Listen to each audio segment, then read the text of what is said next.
եթե ուշադիր կամ նկատել եք, հետևել եք, նախորդ հարցուպատասխանի ընթացքում պատգամավոր Սերգեյ Բագրատյանը հարց բարձրացրեց, թե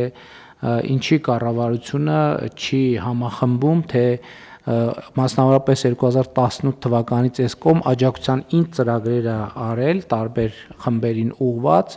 որոնց անելը չէր մտնում կառավարության օրենսդրությամբ նախատեսված պարտավորությունների մեջ, այսինքն որ կարող ենք չանել։ Խոսքը ինչի մասին է, խոսքը մասնավորապես հայտնի լիզինգի ծրագրի մասին է, սահմանամերձ գյուղերի ծրագրի մասին է, վարկերի սուբսիդավորման մասին է, ռենովացիայի մասին է, եկամտային հարկի վերադարձի եւ այլնի մասին։ Իհարկե ինձ արդեն տեղեկանքը տվել են,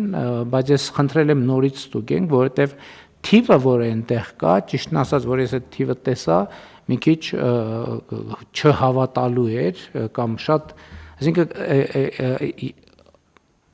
մոտավորապես չհավատալու լավ, այդ ստացվում է, որ 2018 թվից մենք այսպիսի ծրագրերով շուրջ 4 միլիարդ դոլարի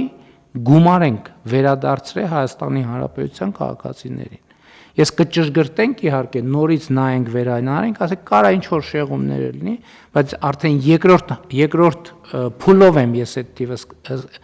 բան արես, դուք ես շուրջ 4 միլիարդ, այսինքն ինչի մասին է, սուբսիդավորման տարբեր ծրագրեր, տարբեր վերադարձեր եւ այլն եւ այլն։ Այսինքն խոսքը, այսինքն օրինակ թոշակի վճարումը սրա մեջ չի մտնում, որովհետեւ դա ակնհայտ պարտավորություն է, որ պետությունը պետք է անի, սա ակնհայտ պարտավորություններից դուրս իրականացված ծախսերն են, եւ ես նախկինում իմիջայլոց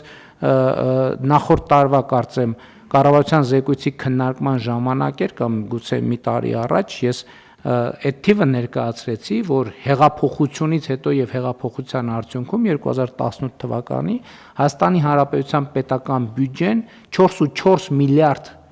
դոլարի լրացուցիչ գումար է գեներացրել եւ դա մենք որոշակի մեթոդաբանությամբ հաշվարկել ենք, ֆինանսների նախարարության հետ վերջերս աշխատել ենք, այդ թիվը հասել է արդեն 6.6 միլիարդ դոլարի եւ մենք կարող ենք արձանագրել, որ այդ 6.6 միլիարդ դոլարից 4 միլիարդը մենք ուղղակի վերադարձրել ենք քաղաքացիներին։